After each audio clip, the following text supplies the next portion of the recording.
Now, myth number 2. We need government to invest in infrastructure. That does make sense. We do need ways of getting places faster. And building infrastructure does create jobs. Let's get moving.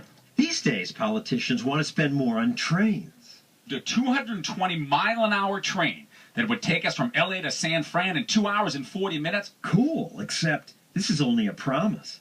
The train line the politicians approved starts and ends in the boondocks, where economist Adrian Moore lives.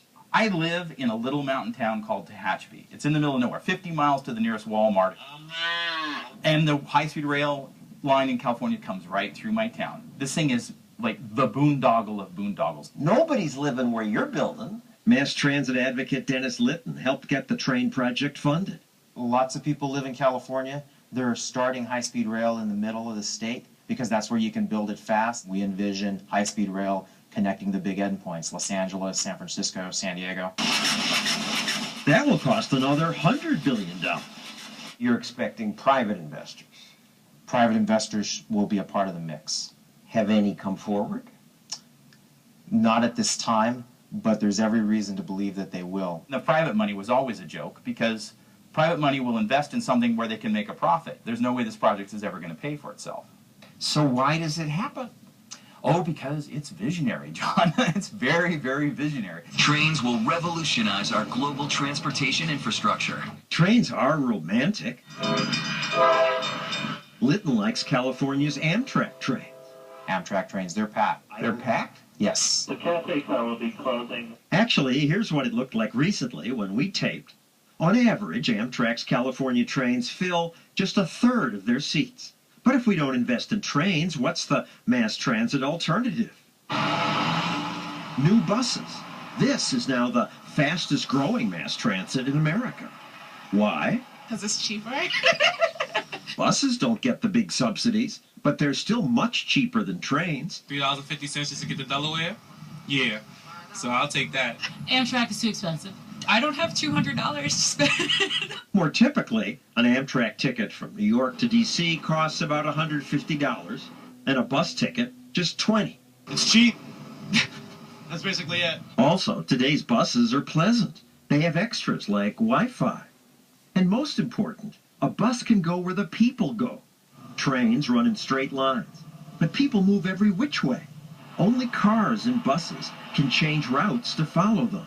They're making money and doing a better job? Yes, and growing, because they're more flexible. Which raises the question, why should taxpayers lose more money on trains? People cite New York subways as a reason that government must provide infrastructure. Yes, these lose money, but it's worth it. They transport lots of us. What would have happened in New York if we'd waited for private investors to build the subway? Would have never happened. Private investors can't do it because it's a public good that they can't profit from. Makes sense, and if you ask people who built the subways, I think it was the government. Either President Eisenhower or maybe like a mayor. By union workers? but actually, Built in 1878, before the Brooklyn Bridge, before the Statue of Liberty. The original subways in New York were all private. It carried tens of millions of passengers. then after 50 years, the private companies tried to raise the fare to a dime. People didn't like the idea of paying a higher fare, and the mayor took advantage of that and said, well, fine, the government will take it over and we won't raise the fare. But of course, government did. And now the fare is $2.50. And now that government builds subways, construction takes longer. This subway was supposed to be done in 1938. Then they said 1980. Now they say 2018. It's taken so long that the subway cars built for it, which cost $1 million each, now won't be used because they no longer fit the tracks. And we no longer need the ultraviolet lights they have to kill polio germs. So private companies did it faster 150 years ago without this modern equipment. Why? Because they had competition and their own money on the line. I want to recognize up front a number of officials, elected officials. Politicians have different incentives, like sucking up to other politicians. Councilmember Jessica Lappin, Councilmember Daniel Garodnick. And government workers have time to stand around. Yet despite the delays, despite the billions lost, government wants more trains. It's rail, rail, rail, and rail.